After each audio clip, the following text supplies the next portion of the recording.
मुश्किलें थोड़ी अलग है औरों से, मगर भावनाएं नहीं। सपने हमारे एक जैसे हैं, लेकिन रियलिटी में कहीं भेदभाव है। राहों में उतार चढ़ाव तो आते हैं, लेकिन हमराही हमेशा साथ निभाते हैं। रेडियो मधुबन 90.4 FM पर सुनिए कार्यक्रम हमराही, दिव्यांग साथियों की कहानी, जिंदगी का साथ निभाने की ये है खास कहानियाँ। सिर्फ रेडियो मधुबन 90.4 FM पर रविवार शाम 5 बजे। सुनते रहिए, मुस्कुराते रहिए। हमराही हमराही।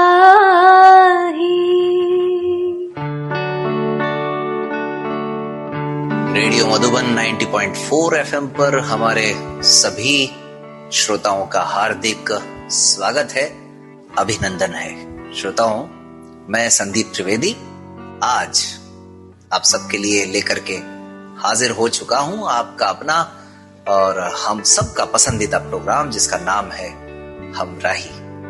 मुझे मालूम है आप सब इस कार्यक्रम का बेसब्री से इंतजार कर रहे थे, क्योंकि एक रविवार बीच में गैप हो गया, लेकिन कोशिश करेंगे कि अब ये गैप ना हो। तो खैर, ये सब तो जिंदगी में चलता रहता है, जिंदगी इसी का नाम है। और हमराही दिव्यांग साथियों की कहानी को बयां करने का एक बहुत ही जबरदस्त माध्यम है, बहुत ही शानदार एक जरिया है। तो श्रोताओं, आप सब जानते हैं, अब तक जान भी चुके हैं कि हमारे इस कार्यक्रम में हम हमारे दिव्यांग साथियों को आमंत्रित करते हैं और उनके जिंदगी की कहानी, यानी उनके हम सफर की कहानी, उनके हमराही की कहानी। क्योंकि क्या होता है कि संघर्ष करना, एक अपने पैरों पर खड़े हो जाना, ये सब एक बात है, लेकिन अपनी जिंदगी को सफलतापूर्वक आगे बढ़ाना, समाज में बराबरी से जीना, ये एक और बात है। तो इस विषय पर बात आमतौर पर नहीं हो पाती है कि एक दिव्यांग व्यक्ति समाज में किस प्रकार अपने आप को स्थापित करता है। तो बस इसीलिए हमराही यही सब तो बताता है। तो आज श्रोताओं, हमारे साथ हमारे जो विशेष मेहमान जुड़ रहे हैं, उनका नाम है श्रीमान रिंकूलाल सोनी जी, और उनके साथ हैं उनकी धर्मपत्नी सविता जी। तो रिंकू सर और सविता मैम, आप दोनों का हमारे इस कार्यक्रम में हार्दिक स्वागत है। धन्यवाद जी। सविता मैम। हाँ सर, धन्यवाद। चलिए, बहुत स्वागत है आप दोनों का एक बार पुनः। श्रोताओं, रेडियो मधुबन 90.4 FM सुनते रहो, मुस्कुराते रहो। और आज की कहानी की तरफ आते हैं। तो रिंकूलाल सर जी, हमारे सुनने वालों को जरा अपने बारे में बताइए। जी, सबसे पहले तो रेडियो मधुबन सुनने वाले सभी श्रोताओं को मेरा प्यार भरा नमस्कार, आदाब। और सबसे पहले मैं संदीप भाई का बहुत बहुत शुक्रगुजार हूं कि उन्होंने इस तरह का कार्यक्रम आयोजित करने का जो ये बीड़ा उठाया है, ये निरंतर चल रहा है। और मैं ऐसी उम्मीद करूंगा कि ये प्रयास निरंतर जारी रहे, ताकि हम जो समाज में जो दिव्यांग लोगों के प्रति जो धारणाएं हैं उसको बदला जा सके, उसमें परिवर्तन लाया जा सके। तो इसके लिए मैं रिकॉर्डिंग क्लब का बहुत बहुत आभारी हूं और बहुत बहुत उसका शुक्रगुजार हूं और उनका बहुत बहुत शुक्रिया अदा करना चाहता हूं। जी, धन्यवाद। तो मेरा नाम रिंकूलाल सोनी है और मैं मूल रूप से तखतगढ़ पाली राजस्थान से हूं और मैं मतलब 100% ब्लाइंड हूं बाय बर्थ। और जब मैं छोटा था तो मुझे भी पढ़ने की काफी इच्छा थी, मुझे भी पढ़ना था और आगे बढ़ना था। तो जब मेरे चाचा जी थे तो क्या है कि दुकान के सिलसिले से, मतलब दुकान के काम के सिलसिले से जोधपुर में आया जाया करते थे जी। तो उन्होंने मतलब उनको किसी ने बताया कि भाई ब्लाइंड स्कूल है जोधपुर में जी। तो उन्होंने मुझे, मेरे पिताजी को, और हम सब चर्चा की, तो फिर मुझे पिताजी ने भेजा। तो सबसे पहले मैं जोधपुर में एक अंध विद्यालय था जो कि बागर चौक में चला करता था। जी, काफी पुरानी बिल्डिंग थी जी। और हमारे लिए बहुत एक्सेसिबल भी नहीं थी। वहाँ मेरा दाखिला हुआ जी। वहाँ से मेरा अध्ययन प्रारंभ हुआ। तो उसके बाद अध्ययन चलता रहा जोधपुर में। और फिर बाद में जब हमारी वो स्कूल जो नई बिल्डिंग में शिफ्ट हो गई, तो इस प्रकार से अध्ययन जारी रहा। फिर 8वीं तक की कक्षा मतलब शिक्षा मैंने नेत्रेंद्र विकास संस्थान जोधपुर से प्राप्त की। जी हाँ जी। तत्पश्चात मैंने 9वीं से 12वीं तक की जो शिक्षा है वो राजकीय उच्च माध्यमिक अंध विद्यालय आदर्श नगर अजमेर से प्राप्त की जी। और मैंने जो कॉलेज है वो जय नारायण व्यास विश्वविद्यालय जोधपुर से BA BEd और संस्कृत में MA किया। और इस तरह से फिर मेरी जॉब मतलब 2005 में मेरी जॉब लग गई जी। उसके बाद मैंने हिंदी विषय में मतलब मैंने MA किया जी। महर्षि दयानंद सरस्वती विश्वविद्यालय अजमेर से जी। और उसके बाद नेट स्लेट ये भी परीक्षाएं पास की। तो इस तरह से मेरा अध्ययन का ये सिलसिला चला। जी, क्या बात है। और वर्तमान में आप शिक्षक हैं? जी, वर्तमान में अभी मैं हिंदी व्याख्याता पद पर कार्यरत हूँ 2016 से राजकीय उच्च माध्यमिक विद्यालय खिवांदी सुमेरपुर पाली में। जी हाँ जी। बहुत खूब, बहुत खूब। तो श्रोताओं, मैं बता दूं आप सबको कि थोड़ा सा अगर आप लोग अपनी याददाश्त पर जोर डालें तो हमारी एक प्रतियोगिता आयोजित हुई थी, एकता की आवाज। उसमें हमारे रिंकूलाल सर निर्णायक की भूमिका में थे। वो एक संगीत प्रतियोगिता थी और साथ ही साथ मेरे सीनियर भी रह चुके हैं। तो ये संगीत भी जीवन में रहा है आपके, रिंकू सर? हाँ जी, संगीत से भी मेरा जुड़ाव प्रारंभ से ही रहा है और मुझे भी इसके बारे में काफी शौक प्रारंभ से ही रहा है जी। ये मेरे 11 से लेके ग्रेजुएशन तक मेरा ये ऐच्छिक विषय भी रहा है म्यूजिक। क्या बात है, वाह, बहुत बढ़िया। और उसके बाद मैंने भातखंडे ये संगीत विश्वविद्यालय यहाँ से मैंने जो है विशारद भी किया लखनऊ से। जी जी जी जी, वाह। यानी पढ़ाई के साथ साथ और अपनी जॉब के साथ साथ संगीत का अभ्यास भी आपका जारी रहा है? हाँ जी, संगीत का भी थोड़ा थोड़ा अभ्यास जारी रहा मेरा। क्या बात है, बहुत। हाँ जी। हम चाहेंगे कि सविता मैम आप भी हमारे सुनने वालों को जरा अपने बारे में बताएं तो अच्छा लगेगा। जी सर, जरूर जी। मेरा नाम सविता है जी और मैं मध्य प्रदेश बुरहानपुर से बिलोंग करती हूँ जी। और बाय कास्ट हम लोग महाराष्ट्र मराठी है। जी जी जी जी। मीन्स जो कहते हैं ना कि मी मराठी मुलगी आहे। वाह वाह। तो मैं चांगला आहे। तो मैं तो मैं एक मराठी फैमिली से बिलोंग करती हूँ और जैसा कि आप तो जानते ही है कि सर एक सोनी मतलब हम लोगों की कास्ट भी काफी कुछ चेंजेस है। जी जी, जी। सभी तौर तरीके रीति रिवाजों में बहुत अंतर है हम लोगों जी जी जी जी। तो भी मतलब हम लोगों के जो मन है वो एक दूसरे से मिले और हमने इन सब चीजों को मतलब आपने शिक्षा वगैरह क्या अर्जित की? आपने मैंने शिक्षा में मैंने अपना BA BEd किया हुआ है जी। MA किया है इंग्लिश लिटरेचर से। अरे वाह, क्या बात है। और मैं मतलब वहाँ MP में मतलब एक प्राइवेट स्कूल में टीचर थी जी। वहाँ पर मैं इंग्लिश और अबेकस पढ़ाती थी बच्चों को। बहुत खूब जी। हाँ, 6 to 10 तक के स्टूडेंट्स को पढ़ाते थे। जी जी जी जी जी। हाँ, तो मैं श्रोताओं आप सबको ये भी बता दूं साथ ही साथ कि पूरे जीवन परिचय को जब आप सुन रहे होंगे रिंकूलाल सर के और मैम के, तो आप सबको लग रहा होगा कि इनको मिले हुए बहुत साल हो गए, लेकिन ऐसा नहीं है। अभी हाल ही में हमारे दोनों मेहमान जो है वो विवाह सूत्र में बंधे हैं और इसी महीने 3 तारीख को, यानी अभी तो 1 महीना भी पूरा नहीं हुआ। और देखिए हमारे मेहमान हमारे इस कार्यक्रम में हमारे सभी श्रोताओं के लिए आए। तो रिंकू सर, हाँ जी, क्या होता है अक्सर कि हमारे मित्रगण कई बार बोलते हैं कि भाई सभी दृष्टिबाधित साथियों की कहानी तो एक जैसी होती है, कोई नई बात तो है नहीं उसमें। लेकिन हम हमेशा बोलते हैं कि ऐसा नहीं है। अगर हम ध्यान से समझें, सोचें और सुने तो पता चलेगा कि हर एक कहानी में कुछ न कुछ बात है, कुछ न कुछ नयापन है और कोई न कोई ऐसी बात है जो शायद हर एक के लिए प्रेरणादायी बन सके। तो मैं चाहूंगा कि आप भी आपके हमराही की जो कहानी है, आपके जीवन की जो कहानी है, वो श्रोताओं को जरा विस्तार से बताएं ताकि आपके माध्यम से भी हमारे श्रोताओं को बहुत कुछ जानने समझने को मिले। हाँ जी, बिल्कुल, जरूर। तो देखिए संदीप भाई की मेरी फर्स्ट मैरिज जो है 2006 में हुई थी जी। जॉब लगने के 1 साल बाद। जी जी जी, जो कि आइडियल टाइम होता है। मतलब ये आपका दूसरा विवाह है? ओके। जी जी जी जी जी। ये मेरी सेकंड मैरिज है जी।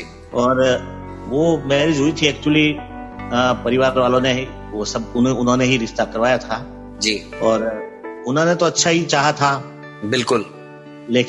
लेकिन उनको इस चीज का मतलब मालूम नहीं पड़ पाया कि वो लड़की एक्चुअली मंदबुद्धि थी। अच्छा। तो हमारे जो फैमिली वाले हैं वो इस चीज को जज नहीं कर पाए कि मतलब ये मंदबुद्धि है क्या है, जैसा भी है जी। तो जब हमारी मैरिज हुई 2006 में जी, तो उसके बाद जैसे जैसे दिन बीते तो हमें मालूम पड़ना शुरू हुआ कि मतलब ये इस तरह से है जी। लेकिन फिर भी मैंने मतलब काफी धैर्य रखा, काफी पेशेंस रखा जी। भाई कि हमने सोचा कि भाई चलो काम, घर वाले भी कोशिश कर रहे थे इसको काम सिखाने का। तो मैंने कहा भाई कुछ समय तक धैर्य मैंने रखा। मैंने कहा हो सकता है कुछ इम्प्रूवमेंट हो, कुछ काम सीखे, कुछ मतलब उसकी कंडीशन ये थी कि वो खुद की भी केयर नहीं कर पाती थी, खाना वाना कुछ भी नहीं बना सकती थी, घर का काम बिल्कुल भी वो करने में असमर्थ थी मतलब जी। फिर भी हमारे घर वालों ने काफी प्रयास किया उसको सिखाने का। अच्छा। और बहुत प्रयास किया, डॉक्टर्स को भी मैंने काफी चेकअप कराया उसका ट्रीटमेंट करवाने के लिए जी। बट कुछ मुझे उसमें कुछ सफलता नहीं मिली। तो इस तरह से मतलब हमारे 8-10 साल मतलब निकले। तो फिर मैंने प्रयास किया, खूब कोशिश की, डॉक्टर्स को भी खूब चेकअप करवाया लेकिन कुछ मुझे इसका कुछ पॉजिटिव रिजल्ट मिला नहीं एक्चुअली जी। तो फिर मैंने सोचा कि भाई देखिए अपने पेरेंट्स है तब तक तो ध्यान रख लेंगे, बाकी फिर बाद में क्या स्थिति होगी मुश्किल हो जाएगी। या तो सर ये बताएं कि वो दृष्टिवान थी? हाँ जी, वो बिल्कुल दृष्टिवान थी। तो आपके घर वाले नहीं जज कर पाए, ये बात तो समझ में आती है। हाँ। लेकिन जिस परिवार में आपका रिश्ता किया जा रहा था, क्या उन्होंने भी कभी इस बात के संकेत नहीं दिए कि भाई थोड़ा सा गड़बड़ है मामला? उन्होंने एक्चुअली पूरा हमको क्लियरली नहीं बताया। उन्होंने कहा भाई, उन्होंने बताया सीधी है लड़की, तो हमने सीधी से ये अर्थ लिया कि भाई लड़की सीधी है तो मतलब किसी प्रकार का झगड़ा नहीं करेगी, प्रेम से रहेगी। सीधी का मतलब तो ये निकाला जाता है आमतौर पर। हाँ जी। आमतौर पर यही निकाला जाता है। इसका मतलब ये तो नहीं कि मतलब पागल है, मंदबुद्धि है। जी जी जी। तो सीधी सी तो मैंने इसका यही अभिप्राय समझा कि चलो सीधी है तो कोई बात नहीं, अपना अच्छा है, झगड़े नहीं करेगी, प्रेम से रहेगी। बिल्कुल प्रेम से रहेगी और मुझे भी ऐसी चाहिए जो कि सीधी सादी हो, शांति पूर्वक रहे और अपने घर को संभाले और अच्छे से प्रेम से रहे। तो मुझे भी ऐसी ही लाइफ पार्टनर की आवश्यकता थी जी। तो मैंने उस हिसाब से फिर मैंने भी यस कर लिया। और वो गुजराती बोलती थी बिल्कुल, मारवाड़ी उनको बिल्कुल आती नहीं थी जी। और ना हिंदी बोलना आती थी। तो मैं ज्यादा उनसे मतलब ये कन्वर्सेशन कर नहीं पाया, मतलब ज्यादा मतलब उनको समझ नहीं पाया मैं जी। और क्या है कि जल्दी हमारी शादी हो गई थी मतलब जी महीने भर में। तो इसलिए फिर मैंने भी ये भी सोचा कि भाई ठीक है, नहीं ये वो भी शर्मा रही होंगी, बाद में धीरे धीरे सब कुछ ठीक हो जाएगा। तो सर आमतौर पर क्या होता है कि जो विवाह करने जा रहा है जो व्यक्ति, वो खुद भी काफी विचार करता है, सोचता है। आपने भी आपके भी मन में बातें आई होंगी कि यार ये सब कुछ जल्दी जल्दी हो रहा है, अच्छा हो रहा है। तो कहीं कोई डाउट या कुछ थोड़ा बहुत ऐसा कुछ आया आपके मन में उस समय? हाँ, थोड़ा मुझे लगा था, मतलब मुझे दस्तक थोड़ा सा मन में ऐसा लगा था कि हाँ कुछ है गड़बड़। लेकिन मैंने घर वालों को बोला, मैंने कहा मुझे ऐसा कुछ लग रहा है। तो उन्होंने कहा कि देखिए हम सब लोग इतना कह रहे हैं, इतने लोग देख रहे हैं, कोई तुम्हारे लिए गड़बड़ अच्छा बुरा थोड़ी ना करेंगे जी। सब पिताजी ने वगैरह सब ने ये बात कही, मतलब कि जी। ऐसा कुछ नहीं है, तो मतलब ज्यादा सोचो मत, ज्यादा मत सोचो जी जी, ज्यादा मत सोचो, मतलब सब अच्छा है, हम देख के आए हैं और हम लोग आपके पेरेंट्स को किसी के लिए खराब थोड़ी ना करते हैं। ठीक बात है। तो फिर मैंने सोचा चलो, मैंने कहा इतने लोग कह रहे हैं तो चलो, मैंने कहा चलो भी अच्छा ही कह रहे होंगे, मतलब अच्छा ही करेंगे। और मुझे पता नहीं था कि इस तरह से हो सकता है, मुझे थोड़ा लगा था, लेकिन फिर भी मैंने उन पर विश्वास किया। मैंने कहा चलो ये इतने लोग कह रहे तो मतलब मान लेते हैं, अहित नहीं करेंगे जी। मैंने फिर विश्वास करके वो शादी कर ली जी। फिर बाद में फिर ये सब चला, मैंने फिर बाद में अंततोगत्वा फिर मैंने हमारे दिनेश से वगैरह सबसे बातचीत की। मैंने कहा इस तरह से तो ये चलेगा नहीं, मेरे भाई से, दिनेश सोनी से। तो मैंने बोला कि इस तरह से चलेगा नहीं। मैंने कहा कुछ अपन लोग घर वालों से मतलब बात करें, उनको समझाएं जी। तो फिर हमने उनको समझाया भाई ये अब मैं इसको मतलब कंटिन्यू नहीं रख सकता, मतलब मैं ये झेल नहीं सकता। मतलब कुल मिलाकर के कितने साल बाद आपको ये एहसास हो गया था पूरी तरह से कि भाई अब इस रिश्ते से तो छुटकारा ही पाना पड़ेगा? मुझे मतलब ऐसा है कि सब 6-7 साल बाद तो वैसा हो गया था, लेकिन घर वाले ये नहीं चाह रहे थे कि मतलब ये ऐसा करे, मतलब वो चाहते थे कि कहीं केस वैस हो गया, कहीं कुछ, वो डर रहे थे मतलब। अच्छा, हाँ कि मतलब ऐसा कुछ हो गया, उन्होंने कुछ केस कर दिया, ऐसा कुछ हो गया तो फिर प्रॉब्लम हो जाएगी और दिक्कत हो जाएगी जी।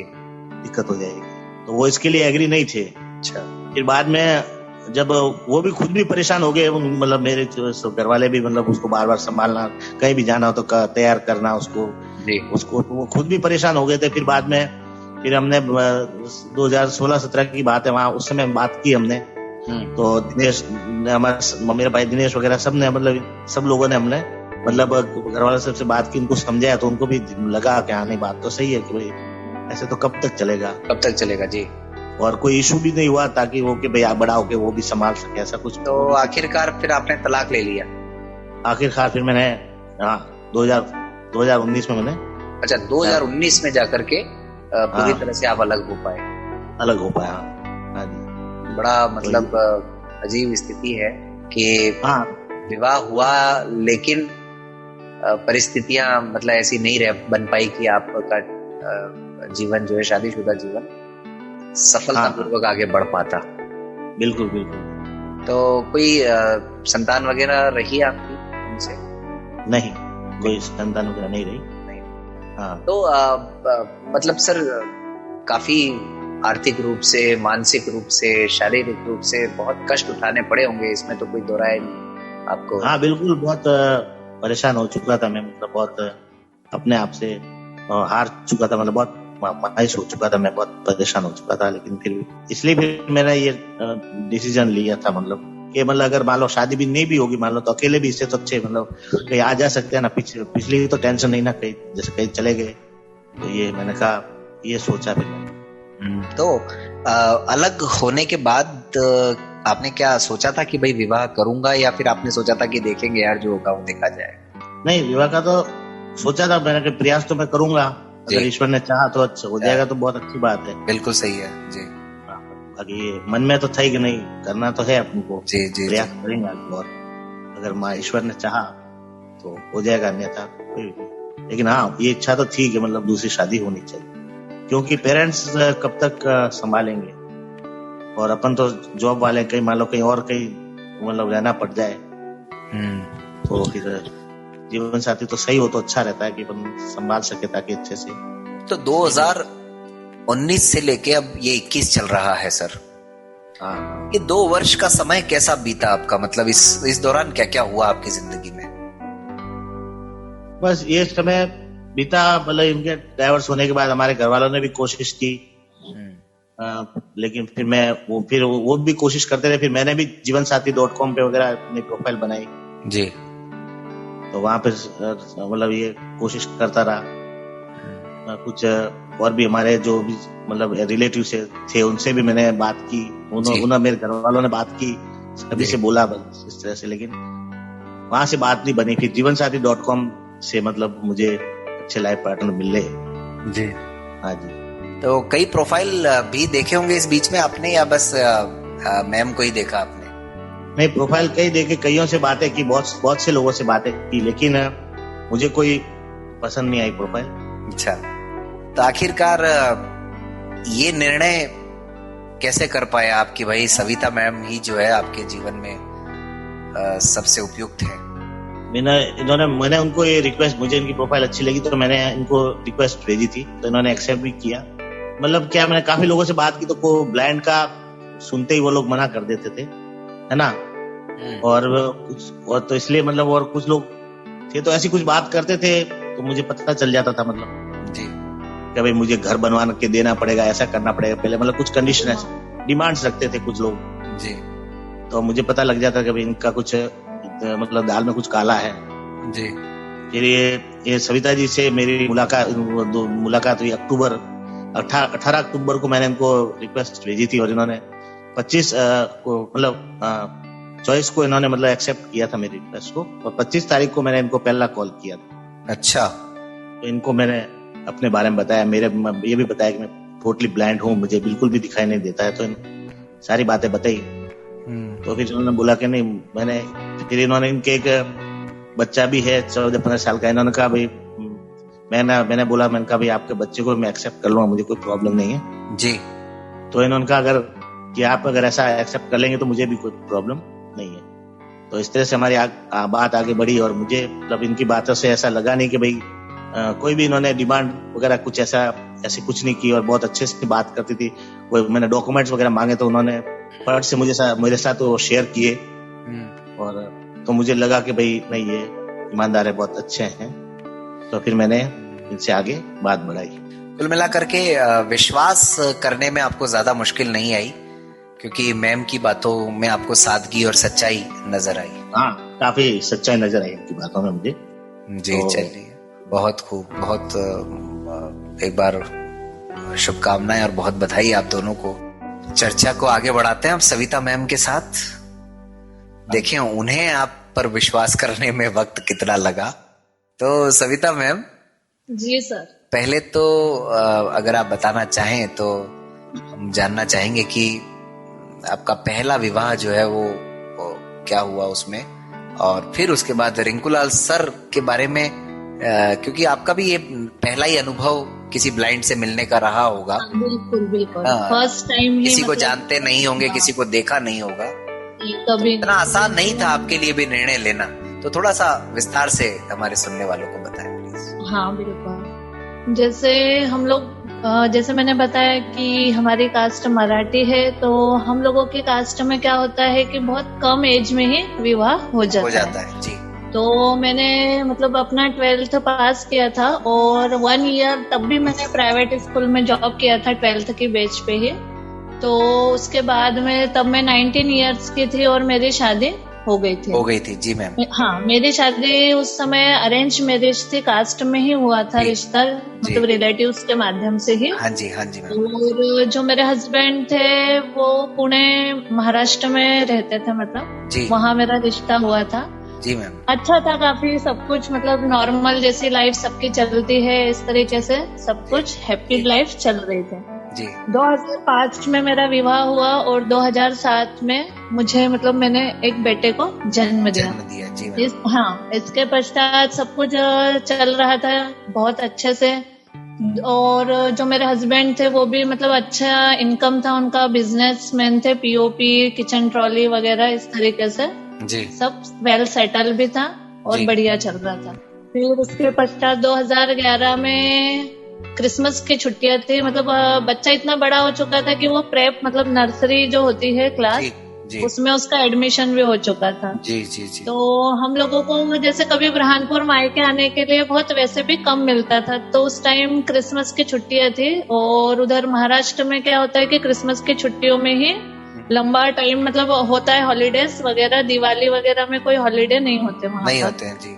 हाँ, तो हम क्रिसमस की छुट्टियों में यहाँ पर आए थे मम्मी के यहाँ मायके में जी। और उसी दरमियान बस आके हमको 6-7 दिन ही हुए थे यहाँ पर। हम आए थे वैसे 20-25 दिन के प्लान से रहने के हिसाब से जी। और आकर हमको 6-7 दिन ही हुए थे और हमको अचानक घर से कॉल आया कि मतलब मेरे हस्बैंड का जो है वो एक्सीडेंट हो गया है। और हाँ, और जैसे कि कॉल पे तो कोई डायरेक्ट ये नहीं बता देता है कि इस तरीके की दुर्घटना हो गई है, मतलब ऑन द स्पॉट वो नहीं रहे, इस तरीके का तो कोई नहीं बताता जी। हाँ, तो जैसे एक्सीडेंट का बताया और मेरे देवर जी ने कॉल किया था और उन्होंने ये बोला कि जैसे भाभी आप तुरंत जल्दी पिकअप करके आ जाओ, प्रियांशु को भी वहाँ छोड़ना नहीं, जैसे बेटे का नाम प्रियांशु है मेरे, तो बोले उसको भी वहाँ नहीं छोड़ना है, आप दोनों आओगे और जल्दी निकल के आइए। और लगे तो आपकी मम्मी भैया पापा नहीं है, मतलब मेरे फैमिली में इधर मायके में भी मम्मी है, भैया है, भाभी है जी। तो बोले भैया और मम्मी को भी साथ में लेकर आना। जैसे मैं हमेशा अकेले अप डाउन आना जाना करती थी मायके से ससुराल और ससुराल से मायके, तो उनको लगा हो सकता है कि भाभी अकेले आ जाए, तो इस तरीके से उन्होंने समझाया। फिर हम लोग यहाँ से और बाकी सारे रिलेटिव्स हम लोगों के मतलब इधर ही है, बुरहानपुर साइड आसपास थोड़ा सा, सबको कॉल आ चुका था और सबको पता था कि एक्चुअल में क्या स्थिति हुई आगे। हाँ, तो फिर सब लोगों ने मतलब गाड़ियां वगैरह की, प्राइवेट साधन मतलब करके, और मुझे कुछ भी आइडिया नहीं था। बस मेरे लिए जो गाड़ी बुक की थी उसमें मेरे मम्मी, भैया, मेरे एक मामा ससुर, मामी सास वगैरह, मतलब लिमिटेड लोग थे, ताकि मुझे कोई शक ना हो कि इतने लोग पुणे क्यों जा रहे हैं। हाँ, बाकी उधर 6-7 गाड़ियां और इधर से उस साइड जाने के लिए निकली थी, लेकिन मुझे कुछ भी नहीं पता था रास्ते में। जैसे हम लोग, मतलब काफी लंबा सफर होता है बुरहानपुर से लेकर पुणे जाने के लिए। मतलब रात में हम यहाँ से शाम में 5 बजे बैठे थे, तो वहाँ सुबह 5 बजे पहुंचे थे। पूरी रात मतलब एक बोलते हैं ना, एक आस मन में तूफान चल रहा था कि क्या हुआ होगा। हाँ, तो मतलब ना तो आंसू थम रहे थे और ना ही मतलब समझ मतलब बहुत ज्यादा दरस हो गए थे। समझ सकते हैं मैम कि वो समय याद करके मतलब आज भी आपकी मनस्थिति कैसी हो सकती है वो हम अंदाजा लगा सकते हैं। हाँ सर। खैर, लेकिन चलिए जो भी है, वहां गए तो फिर आपको सारी कहानी समझ में आ गई होगी कि भाई वहां जाने के बाद सब मतलब जो रियल स्थिति थी वो साथ ही मेरे सामने आ गई। फिर क्या था वहाँ, तो मतलब थे काफी संभालने वाले लोग भी थे, लेकिन जो एक बोलते हैं एक सब्र का भान, जो एक उम्मीद थी पूरे रास्ते में कि अगर एक्सीडेंट भी हुआ होगा तो मतलब संभाल लेंगे, कर लेंगे। लेकिन वहां जाके जो एक उम्मीद की आस थी वो पूरी तरीके से वहां जाने पर मतलब टूट गई। सब खत्म, एक पल में सब बिखर गया जी। हाँ, और मीन्स तब शादी को केवल 5-6 साल ही हुए थे। 2005 में शादी हुई, 2011 दिसंबर की बात है जी। उस दरम्यान जब ऐसा लगा कि सारी मतलब लाइफ खत्म हो गई जी। फिर कुछ 1-आध महीना हम लोग वहां रहे। ससुराल वाले मतलब जो थे वो काफी स्ट्रिक्ट थे। हमारी जो सासू थी वो मतलब सासू माँ ही थे फैमिली में बड़े, उधर भी जो थे ससुर जी नहीं थे हमारी फैमिली में, 2 देवर थे और बाकी फिर दूसरी जो कजन फैमिलियां वगैरह होती है वो थी। तो वो काफी स्ट्रिक्ट थे। वो तो चाहते ही नहीं थे कि मतलब अब मेरा बेटा नहीं रहा तो आपको यहाँ रहने की जरूरत नहीं है, ऐसा उन्होंने मुझे, हाँ ये एक चीज उन्होंने मुझे एहसास करा दिया आपको एक तरह से। एहसास नहीं, डायरेक्ट बोल दिया था। अच्छा, बोल ही दिया। हाँ, इनके मतलब गए हुए 16 दिन भी कंप्लीट नहीं हुए थे और उन्होंने मुझे ये सेंटेंस बोल दिया था। और उसी टाइम मतलब मुझे ऐसा घर में भी फील होने लग गया था कि मतलब इस घर में अब अपना कुछ बचा ही नहीं है। एक इंसान था जिसके लिए अपन यहाँ रह रहे थे और अब इस फैमिली में मतलब अपने लायक कुछ बचा ही नहीं। इधर मायके वाले भी नहीं चाहते थे मतलब कि वहाँ पर मैं रहूं। सही है। कुछ समय 1 महीना 2 महीने जैसे तैसे वहाँ पर निकाला, बच्चे की स्कूल कंप्लीट की।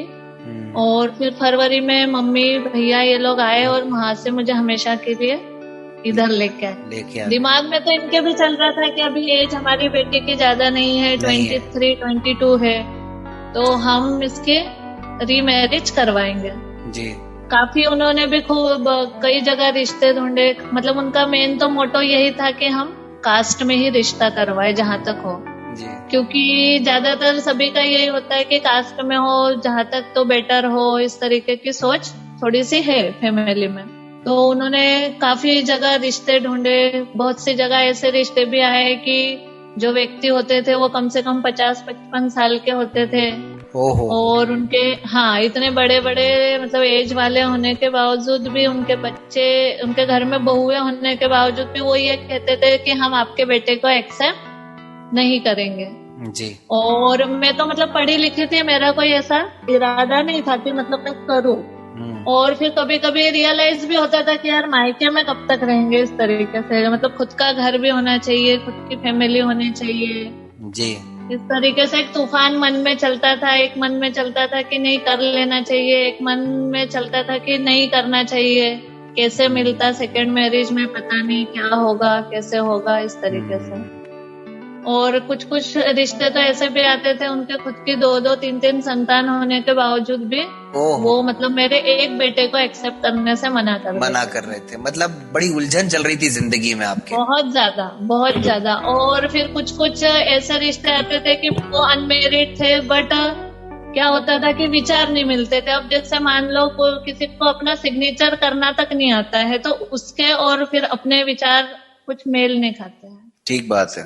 तो ऐसा आता था। पढ़ाई तो एजुकेशन प्रॉब्लम आता था, एज प्रॉब्लम आता था। बेटे को लेके काफी कुछ समस्या आई है। मतलब बेटे को एक्सेप्ट करने से ऑलमोस्ट ज्यादा ना सुनने को मिले मुझे जी। तो उस टाइम कहीं ना कहीं आपके तो जीवन का सहारा बेटा ही था एक तरह से। बेटा ही था और मैं उसको नहीं छोड़ सकती थी जी ना। बिल्कुल ठीक बात है जी। तो हमेशा मतलब दिमाग में ज्यादातर यही ख्याल आते थे कि समाज मतलब आज भी कितना मतलब है कि मतलब उनके दिमाग में लेडीज को लेकर विचार जो है वो आज भी खुले नहीं। मतलब आप चाहो तो हमारे 2 बच्चों को एक्सेप्ट करो बट हम आपके एक बेटे को एक्सेप्ट नहीं करें। बिल्कुल जी। हाँ, बोले ऐसे डिमांड रखते थे, चाहो तो बोले मिलने बुला लिया करो, तुम मिलने चले जाया करो, लेकिन हम उसको हमेशा के लिए हमारे साथ नहीं रख सकते। बताइए। इस तरीके की काफी कुछ समस्याएं आई। फिर धीरे धीरे मायके का भी मतलब ऐसा लगने लगा कि जैसे कभी रियलाइज होता था त्योहार वगैरह आते थे तब उस टाइम पे कि मतलब किस तरह हमेशा जैसे एक तरीके से मायके में रहना और एज अ गेस्ट बन के त्योहारों में जैसे जानना काफी डिफरेंस होता लगता था। मतलब दिवाली, रक्षाबंधन सभी कुछ ऐसा लगता था ना कि अपन तो यही है, अपने लिए तो रक्षाबंधन भी वही है, दिवाली भी वही है, सब कुछ वही है।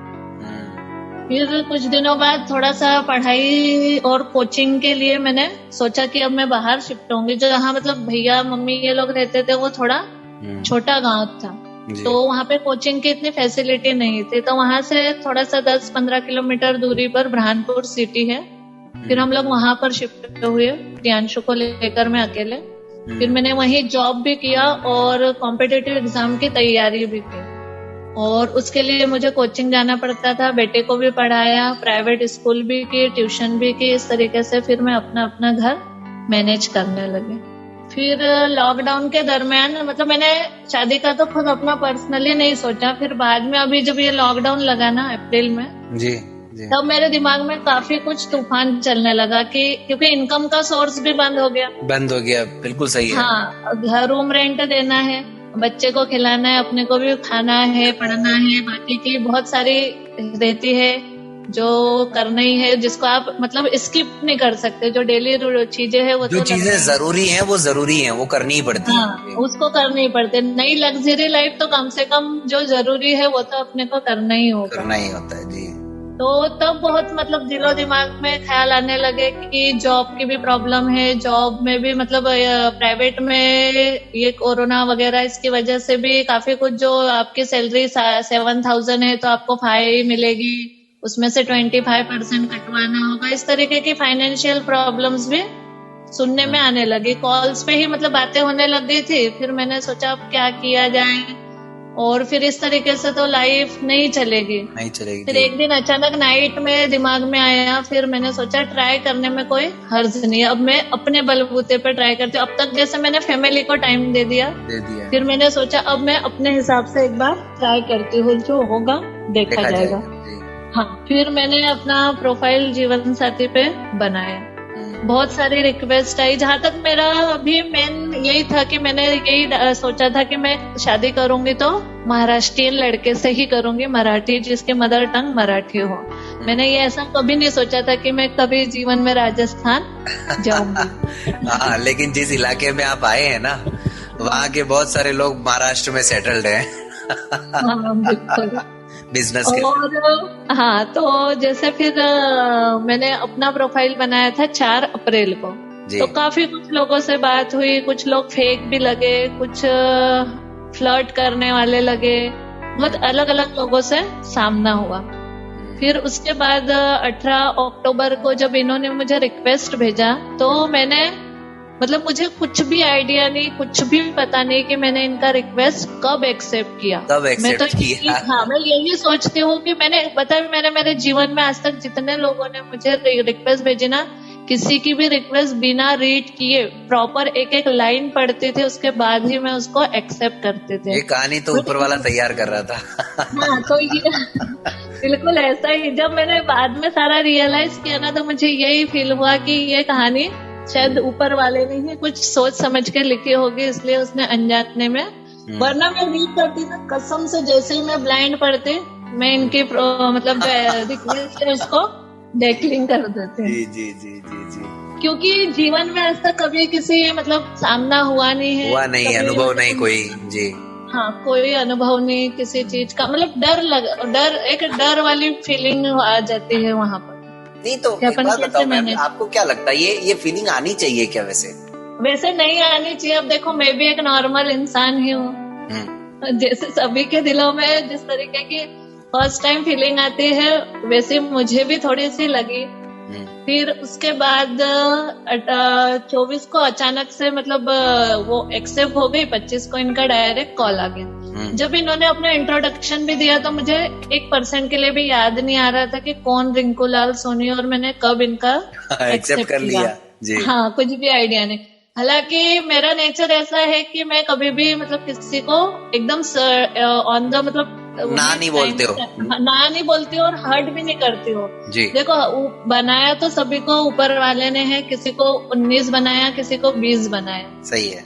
ये तो अपन इंसानों का है, जरूरी नहीं आज जो सामने वाला है कल अपन हो, तो अपन कह नहीं सकते उसके लिए तो जी। तो मैंने उनको बिल्कुल भी हर्ट नहीं किया, उनकी बात पूरी ध्यान से सुनी कॉल पे, मतलब उनको रियलाइज भी नहीं होने दिया कि मुझे किसी प्रकार का डर लग रहा है उनकी बातें सुन के या कुछ भी इस तरीके का मैंने कभी उनको महसूस भी नहीं होने दिया। पूरा कॉन्फिडेंस में रहे मतलब आप। हाँ, बहुत अच्छे से बात की। फिर मैंने बोला हाँ ठीक है, मैं आपका प्रोफाइल चेक करती हूँ। फिर मैंने उसको नहीं, मैंने उनको ये भी नहीं बोला कि मैंने बिना पढ़े एक्सेप्ट कर लिया। मन में सोचा कि अब इनका कॉल हुआ कि मैं एक बार जाके देखती हूँ कि एक्चुअल प्रोफाइल है क्या। फिर मैंने उसके बाद पढ़ी, फिर इनके फोटो देखे, उसमें कुछ में गॉगल्स लगा था, कुछ में नहीं लगा था। मतलब जो एक्चुअल पिक था वो भी मुझे क्लियर मतलब कि सामने वाला पर्सन रियल है कैसा, मतलब उसको ढाक के रखना और ओपनली दिखाना, दोनों में फर्क होता है जी। हाँ, तो इन्होंने अपने जो ओपन पिक थे वो भी वहाँ शेयर किए हुए थे, सब कुछ था, मैंने वो सब देखा। फिर कुछ टाइम के लिए थोड़ी सी घबराहट हुई, फिर खुद को समझाया कुछ, मतलब बोलते ना ऑल इज वेल, उस तरीके से मैंने अपने आप को उस टाइम के लिए थोड़ा सा समझाया। फिर थोड़ा अंदर मन में ये भी तूफान चल रहा था कि इतना सब कुछ सुनने के बाद घर वाले तो इतनी आसानी से हाँ नहीं करेंगे जी, नहीं करेंगे। फिर रोज इनका कॉल आता था, बातचीत होती थी, फिर धीरे धीरे एक दूसरे से जुड़ने लगे, समझने लगे। ये भी मेरी हर एक बात मतलब समझने लगे। इनके अंदर भी मुझे पूरी सच्चाई नजर आने लगी। इन्होंने मुझसे जो क्वेश्चन किए, मैं तो मतलब अभी तक बहुत सारे फेक लोगों से सामना हुआ, लेकिन अपन सही है तो अपने को सामने वाले की बातों में भी मतलब सच्चाई लगती है। और इन्होंने मुझसे जो पूछा, आपको लगा कि कोई सच्चे इंसान से आमना सामना हो रहा है, आमना सामना हुआ है कि जैसी मैं हूँ और ये सामने वाला भी बिल्कुल सेम मुझ जैसा ही है, तो इसको आगे समझने में कोई दिक्कत नहीं है। ठीक है, एक पॉइंट वीक है तो उसको साइड में रख दो, बाकी की चीजों को देखते हुए आगे बढ़ने का फिर मैंने फैसला लिया। फिर धीरे धीरे हम लोग एक दूसरे को समझने लगे। फिर मतलब टोटल 1 ही महीना हम लोगों ने बातचीत वगैरह की। फिर नवंबर में दिवाली के टाइम में अपने मायके गए। उस टाइम फिर इन्होंने फर्स्ट टाइम फिर उसके पहले तो मैंने बता दिया था जैसे भैया इन लोगों को। सबसे पहले मैंने मेरी मम्मी को बताया कि मम्मी ऐसी ऐसी बात है, और ये भी क्लियर बताया था कि उनका ऐसा ऐसा प्रॉब्लम है, राजस्थान के रहने वाले हैं, ये जो मतलब गवर्नमेंट जॉब में है। और अच्छा सविता मैम, यहाँ पर आपको रोकूंगा, एक मजेदार किस्सा याद आ रहा है मुझे। बोलिए। ये शायद आपकी बातचीत के दौरान आपको हमराही कार्यक्रम भी सुनवाया सर ने ना? हाँ, हम लोगों की जो बातचीत होती थी, हाँ बिल्कुल सुनवाया। सबसे पहला हमराही प्रोग्राम मैंने देखा था अंजू मैम और उनके हस्बैंड जी। हाँ, कुलदीप नीरज जी, क्या नाम है उनका? उनका प्रोग्राम सबसे फर्स्ट टाइम मैंने देखा। नीरज जी, हाँ नीरज जी। हाँ, अंजू मैम और नीरज जी जो उमरिया से बिलोंग। हाँ जी बिल्कुल भाई, वो MP के ही। बिल्कुल, तो उनका मैंने सबसे फर्स्ट प्रोग्राम मेरी लाइफ में, और आपकी आवाज भी मैंने उसी टाइम फर्स्ट टाइम सुनी थी। आपकी आवाज बड़ी अच्छी लगी थी मुझे। नहीं वो तो कोई बात नहीं, लेकिन मतलब ये हमराही कनेक्शन भी है कहीं ना कहीं इस कहानी में। अच्छा। फिर मैंने जब वो फर्स्ट टाइम सुना तो इन्होंने मुझे ये वो भेजा था 10 साढ़े 10 के दरमियान, उसकी लिंक भेजी थी नाइट में जी। वो सुनते सुनते मुझे फिर भी 11:30 पौने 12 बज गए थे जी। उसके बाद मैंने वो सुना, और जब मैं उनकी स्टोरी सुन रही थी तो मेरी आंखों से आंसू थमने का नाम नहीं ले रहे थे, बिल्कुल नहीं थम रहे थे। उसके बाद मैंने वो रिकॉर्डिंग सुन के मोबाइल साइड में रखा, आधा पौन घंटा मेरे आंसू कंटिन्यू बहते रहे। वो बोलते ना, सारा दर्द उन आंसुओं के साथ में मेरा सारा निकल गया, उसी के साथ में मेरा सारा डर भी निकल गया, सब कुछ निकल गया। तो कहीं ना कहीं रोना भी एक अच्छी चीज होती है कि अपने अंदर जो तूफान चलता है तो अपने एक रिलैक्स हो जाते हैं। थोड़े बहुत जो डाउट थे आपके मन में वो उन कहानियों को सुनने के बाद वो सब निकल गए। उसके बाद सेकंड एपिसोड मैंने आपका और आपकी वाइफ का सुनना था। जी जी। वो मैंने मेरी मम्मी को भी सुनवाया और अंजू मैम वाला भी मम्मी को वापस सुनवाया। इस तरीके से कहीं ना कहीं उनके अंदर भी मुझे जैसा इन्होंने मेरे अंदर कॉन्फिडेंस लाया तो मैं चाहती थी कि कहीं ना कहीं मैं अपनी फैमिली को भी मतलब इस तरीके से कॉन्फिडेंस में लाऊं कि मतलब ये लोग भी किसी से कम नहीं होते, उनको मुझे ये दिखाना था। जी जी जी जी कि भाई है वो ब्लाइंड लेकिन वो किसी मामले में किसी से कम नहीं। तो फिर मम्मी को भी थोड़ा सा लिया मैंने कॉन्फिडेंस में, हिम्मत करके, मतलब हिम्मत तो नहीं थी मुझ में इतना बोलने की, लेकिन जो परिस्थितियां थी उस हिसाब से खुद ब खुद मेरे अंदर वो कॉन्फिडेंस आया। कुछ मोटिवेट इन्होंने किया मुझे कि आपको बोलना तो पड़ेगा, बिना बोले कैसे चलेगा। इस तरीके से धीरे धीरे फिर सबसे पहले मम्मी के सामने ये बात रखी जी। फिर मैं नहीं चाहती थी कि ये डायरेक्ट मेरे मतलब जो मेरे भैया है उनका नेचर थोड़ा स्ट्रिक है, थोड़ा क्या बहुत ज्यादा स्ट्रिक है तो उनके सामने तो मैं भी डायरेक्ट बात नहीं कर पाती। तो यहाँ भी कहीं ना कहीं एक ऊपर वाले का चमत्कार हुआ कि दिवाली के टाइम में वहां पर गई। ये मुझे कॉल करते थे, मैं बड़ी डर डर के बात करती थी सबसे छुप छुपा के जी। हाँ, इस तरीके से इनसे बात कर लेती थी और ये मुझसे रोज पूछते थे कि भैया से बात हुई क्या, भैया से बात हुई क्या। मैं हमेशा टाल दिया करती थी जी। फिर एक दिन अचानक इन्होंने मेरे नंबर पे कॉल किया। वो छोटा गांव था थोड़ा सा, तो वहाँ पे कभी कभी नेटवर्क की प्रॉब्लम हो जाती थी और मेरा ही एक सिम कार्ड था जो मैंने अपनी मम्मी को दे के रखा था, मम्मी के मोबाइल में। हाँ, तो इन्होंने उस दिन लगाया तो मेरा नंबर, मैंने इनको फैमिली में किसी का भी नंबर दे के नहीं रखा था, सिर्फ मेरे ही तीनों नंबर और एक मेरे बेटे का प्रियांशु का नंबर, उसके अलावा इनके पास कोई नंबर नहीं था। तो उस दिन मेरा कॉल मतलब नहीं लगा। तो अचानक से वो ऐसा बता रहा था कि भाई आपका जो कॉल है वो मतलब नहीं, उन्होंने जो अपना कॉल है वो किसी और नंबर पे फॉरवर्ड किया हुआ है जी। और वो फॉरवर्ड मैंने जबकि कभी लाइफ में अपना नंबर कभी किसी अदर नंबर पे फॉरवर्ड नहीं किया था जी। 3-4 बार ट्राई करने के बाद इनकी चौथी या 5वीं बार डायरेक्ट रिंग बजी मेरी मम्मी के मोबाइल पे जी। और वो कॉल उठाया मेरे भैया ने जी। और थोड़ी थोड़ी मतलब मोबाइल से आवाज बाहर आ रही थी और इन्होंने जैसे ही बोला कि मैं राजस्थान से रिंकू लाल सोनी बात कर रहा हूँ, ये सुन के तो मेरे पैरों तले से जमीन सरक गई। बहुत डर गई थी मैं जी। फिर वापस समझा कि चलो जो होगा देखा जाएगा। इनका नाम सुनते से तो बड़ी हार्ट बीट्स बढ़ गई, बड़े रिंकू लाल सोनी राजस्थान से बोल रहा हूँ। फिर मैंने बोला आप तो गए। फिर भैया ने बोला हाँ बोलिए। थोड़ा सा मैंने उनको बता के रखा हुआ था, मतलब इन्होंने जो डॉक्यूमेंट्स भेजे थे अपना जॉब से रिलेटेड जो भी मुझे भेजा था वो मैंने डायरेक्ट बात न करते बस चोरी छुपके जो व्हाट्सएप पे सेंड करने वाली प्रोसेस होती है वो मैंने भैया को सिर्फ सेंड की थी, डायरेक्ट बात नहीं की थी। और मैसेज में लिख दिया था कि ऐसी ऐसी बात है। कॉल पे तो मैंने उससे बात ही नहीं की थी इस टॉपिक पे। फिर जब इन्होंने नाम बोला तो उन्होंने भी पहचान लिया। फिर इन्होंने अपना सब कुछ बताया तो वो बात करने के बिल्कुल मूड में नहीं था। मतलब उसने मतलब ऐसा मतलब भैया ने जो था केवल ऊपरी रिप्लाई दिया, हाँ ठीक है ना, देखते हैं, बताता हूँ मैं आपको, बाद में कॉल करूंगा, अभी तो मैं ड्यूटी से आया हूँ, इस तरीके से बोल के इनको फुल्ली इग्नोर कर दिया। फिर उसके बाद में जैसे ही कॉल रखा फिर मुझे पता था कि अब जो है वो मतलब अदालत में मुझे खड़े अब आपका नंबर आने वाला है। हाँ जी हाँ, जैसे इनका कॉल हो गया फिर मेरा नंबर आने वाला था।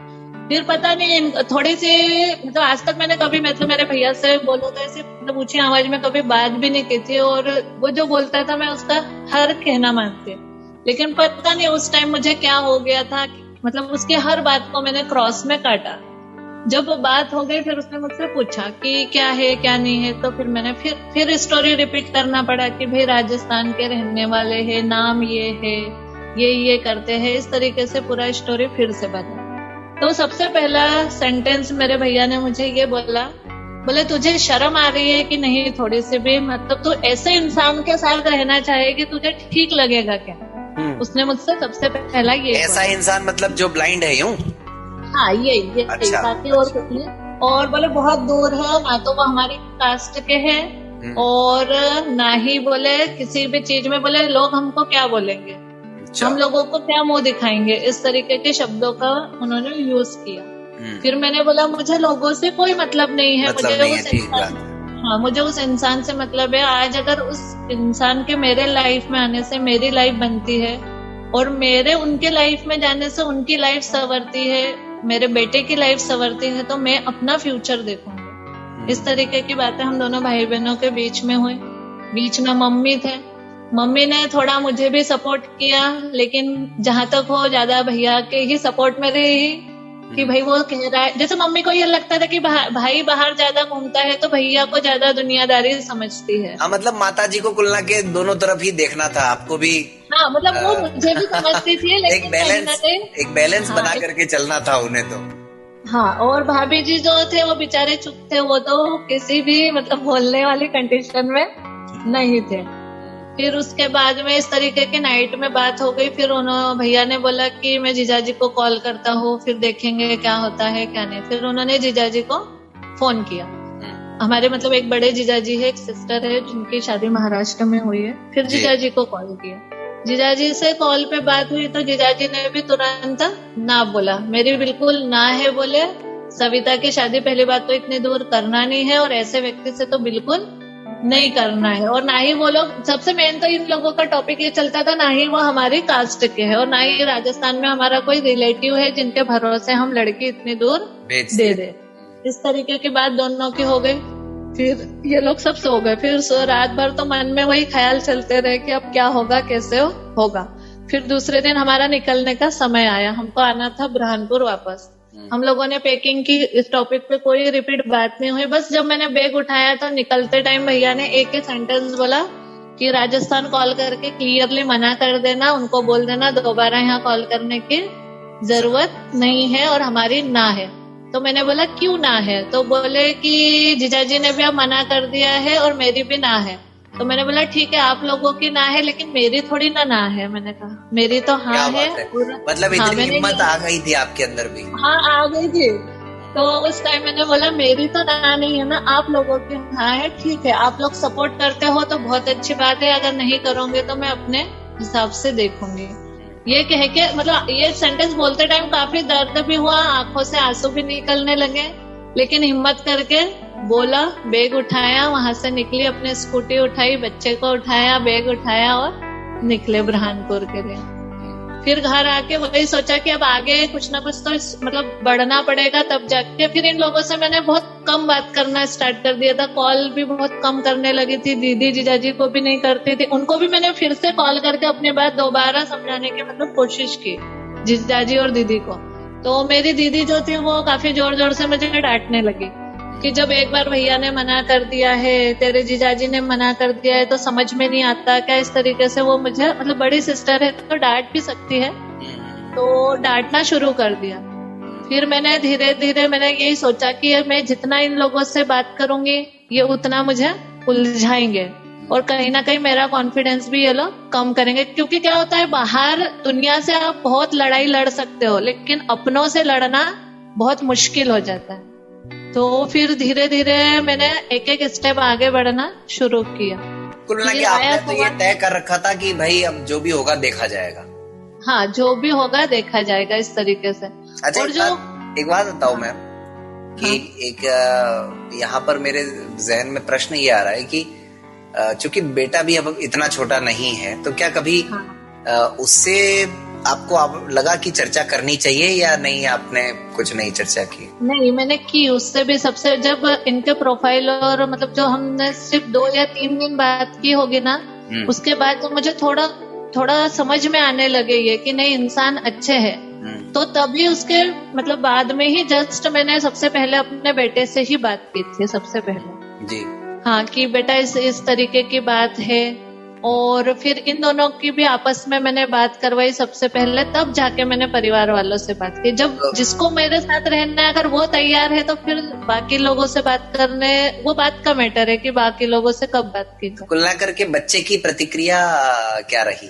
उसकी प्रतिक्रिया तो उस टाइम पर नॉर्मल ही थी, जैसे एक बच्चा रिएक्ट करता है वैसे उसने मतलब ना था तो जवाब नहीं दिया ऐसे किसी प्रकार से कि मेरी ना है कि नहीं मुझे पसंद नहीं है, मम्मी आप देख लो, मतलब जो ठीक लगे आपको। वैसा नहीं, उसने कहा कि मम्मी अगर आपको सही लगता है तो बिल्कुल कीजिए, मैं आपके साथ हूँ। अच्छा, वेरी गुड। हाँ, फिर जब उसने इनसे 1-2 बार बात की, फिर मैंने उसको वापस पूछा कि बेटा तेको कैसा लगा बात करने पे, तो बोले नहीं मुझे बहुत अच्छे लगे।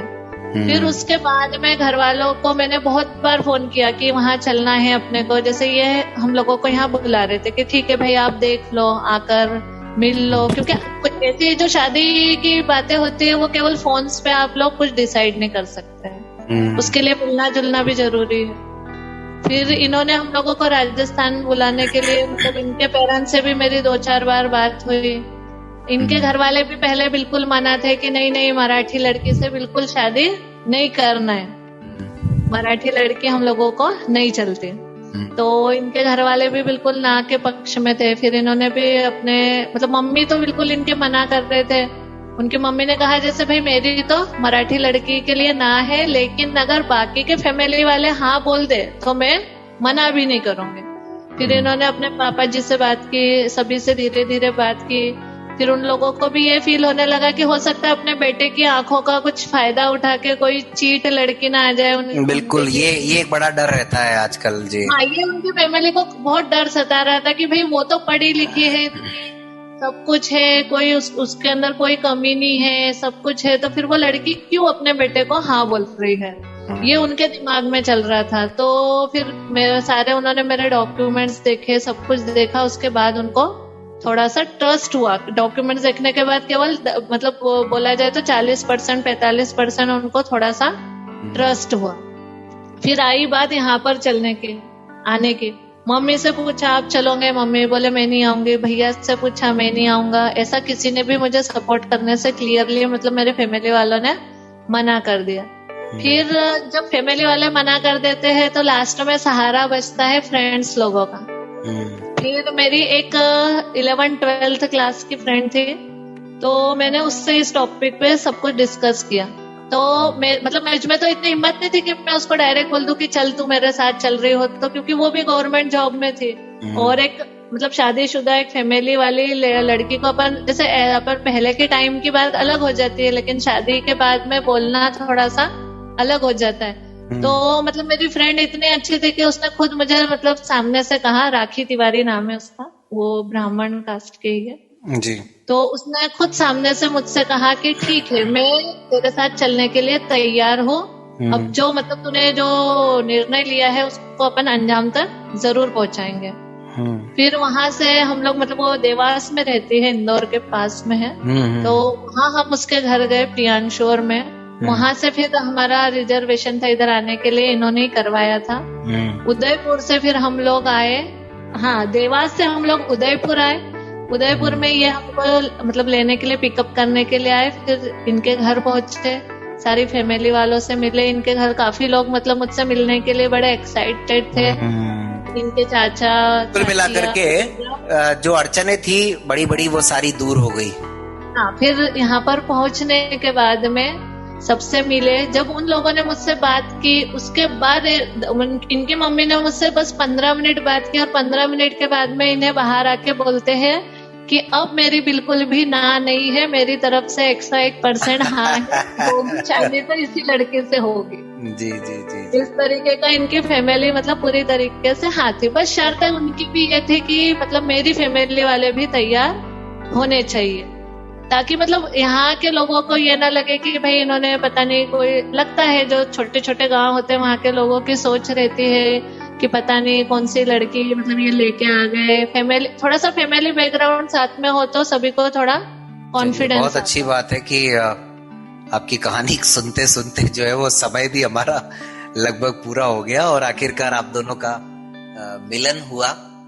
काफी विस्तार से और काफी बारीकी से आपने जो है वो सिलसिलेवार ढंग से सारी घटनाओं को समझाया, जो कि जरूरी भी है इस तरह की कहानियों में, क्योंकि बहुत लोगों को निर्णय लेना बड़ा आसान नहीं होता है। तो रिंकूलाल सर, हाँ जी, अब कार्यक्रम के बिल्कुल अंत में है। हाँ जी। आप सुनने वालों को क्या संदेश देना चाहेंगे और आपकी कहानी में कोई बात अगर आप ऐड करना चाहें? बस कहानी में ये कि घर वाले मतलब मेरे मम्मी जी बिल्कुल ही मना कर रहे थे, लेकिन फिर मेरे पिताजी से बात की तो पिताजी तो पूरी तरह से एग्री थे। उन्होंने कहा अगर लड़की सही है तो कोई प्रॉब्लम नहीं है जी। तो फिर बाद में जो है मेरे पिताजी ने एग्री हो गए, फिर सब लोगों ने यस कर दिया, फिर किसी प्रकार की कोई प्रॉब्लम नहीं आई हमारी फैमिली में। क्या संदेश देना चाहेंगे आप?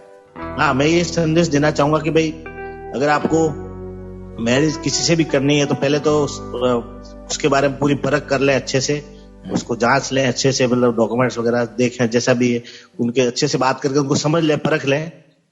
फिर अगर उनसे मैरिज करना है तो अपने आप को मजबूत बनाना पड़ेगा। मजबूत बनाने से ही मतलब काम आगे बढ़ेगा। जब तक हम अपना विश्वास मतलब कायम रखेंगे तभी मतलब हम अपने मंजिल को प्राप्त कर सकते हैं। अगर डगमगा गए तो फिर वो हम जो जिस मंजिल को पाना चाह रहे हैं वो नहीं हासिल हमें नहीं होगी। तो इसके लिए हमें मजबूत होना पड़ेगा। और हमारे धर्मपत्नी जी ये भी कुछ इसमें ऐड करना चाह रही हैं। जी जरूर स्वागत, क्योंकि बिल्कुल कार्यक्रम के अंत में हम लोग लास्ट में जो भी मधुबन हमारा जो रिकॉर्डिंग क्लब वाले जो भी सुन रहे हैं उनको लास्ट में यही संदेश देना चाहूंगी कि जैसे जिस तरीके से नॉर्मल हो चाहे नॉर्मल हो, ब्लाइंड हो, मतलब कोई भी किसी भी प्रकार का व्यक्ति हो, मतलब उसे किसी भी इसमें कम नहीं आंकना चाहिए। जब हम उससे मिलते जुलते हैं तभी हम उसको समझ पाते हैं और तभी हमको मतलब सब समझ में आता है कि वो किसी भी मामले में कम नहीं है। तो मैं यही कहना चाहूंगी लास्ट में तो कि भाई अब जब मैं इनके साथ अब कम से कम 6 महीने से बात को मतलब जब से बात कर रहे तब से लेकर अब तक हमको एक दूसरे से मिले हुए कम से कम 6 महीने तो हो ही गए। तो आज की कंडीशन ऐसी है कि मुझे ऐसा बिल्कुल भी फील नहीं होता है कि इनके पास किसी भी प्रकार की कोई कमी है, शारीरिक कोई कमी है इनके। बहुत खूब। तो ये बहुत जरूरी है एक दूसरे को जानना, समझना और उसके बाद अपनी राय को बनाना। कुल मिलाकर के आज का कार्यक्रम श्रोताओं आप सबने सुना। बहुत बहुत धन्यवाद रिंकू सर और सविता मैम, आप दोनों का हमारे इस कार्यक्रम का हिस्सा बनने के लिए और इतनी शानदार, इतनी प्यारी प्यारी बातें सभी के साथ करने के लिए। आपका भी बहुत बहुत धन्यवाद। आपने हमें इसके लिए मौका दिया, इसके लिए हमें चुना, एक मंच प्रदान किया, तो इसके लिए हम आपके बहुत बहुत शुक्रगुजार हैं जी। तो श्रोताओं सुनते रहिए रेडियो मधुबन और मुस्कुराते रहिए और एक दूसरे के चेहरे पर मुस्कुराहट लाते रहिए। रेडियो मधुबन का कारवां यूं ही चलता रहेगा, हमराही कार्यक्रम आपके बीच में आता रहेगा। तो आज के लिए इतना ही, मिलते हैं अगले रविवार किसी और हमराही के साथ।